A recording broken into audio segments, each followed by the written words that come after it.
The reason I bought the book is I'm a lover of interesting books. I value them. I have a huge collection of interesting and unique books. When I saw it come through Facebook, I thought this looks interesting. It looks different.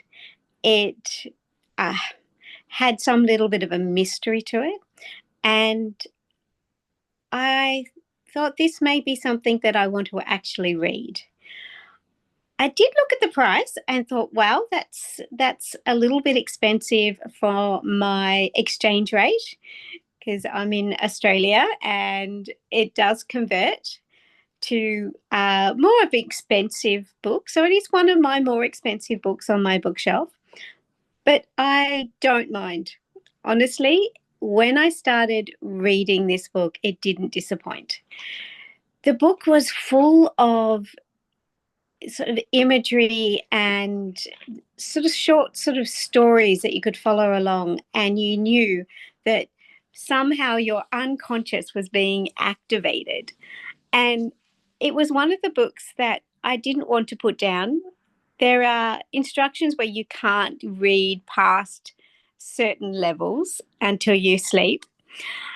And I can tell you that I would read it in the morning and then go, I can't wait till tomorrow when I can pick it up again.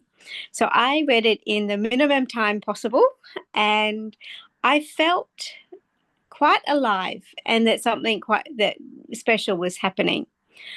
Now, I've read a lot of books, and I've read a lot of books relating to psychology, science, spirituality, mysteries, ancient cultures, and this book didn't disappoint at all.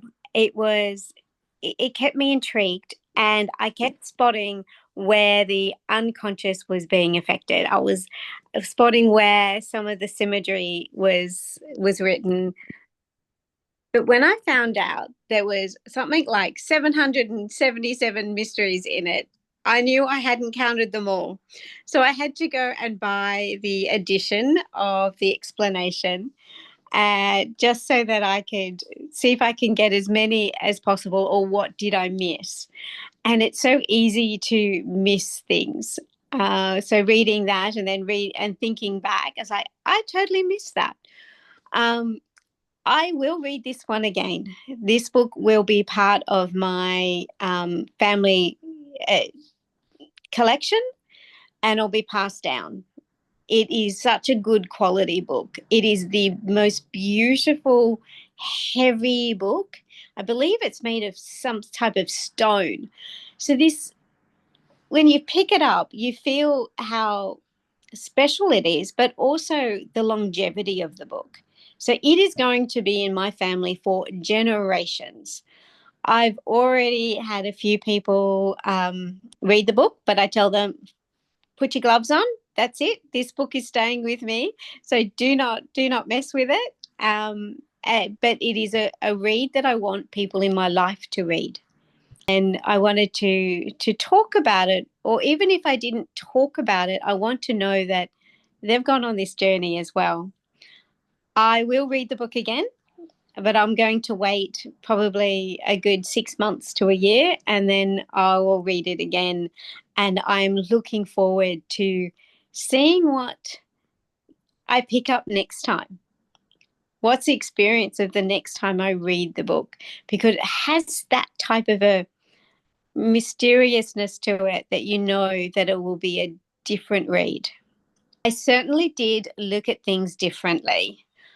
I found myself seeing in people, in conversations, in scenarios, the different categorizations.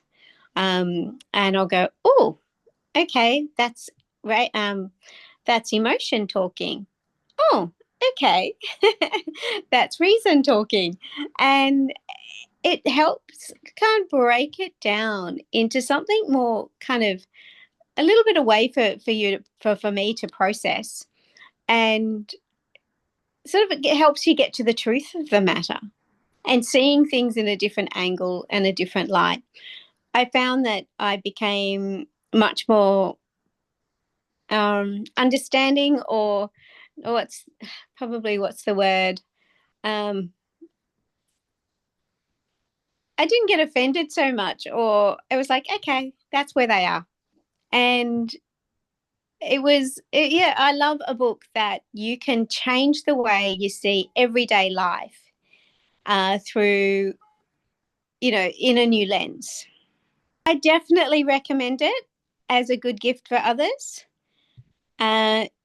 Yes, it's one of those books, although it's quite a personal book, it's easy to share. It's because you get so many different stories out of it. And one thing that I like to ask is, which story did you resonate with the most? Which character did you like the most, or which character didn't you like? And that brings up a whole lot of different conversations.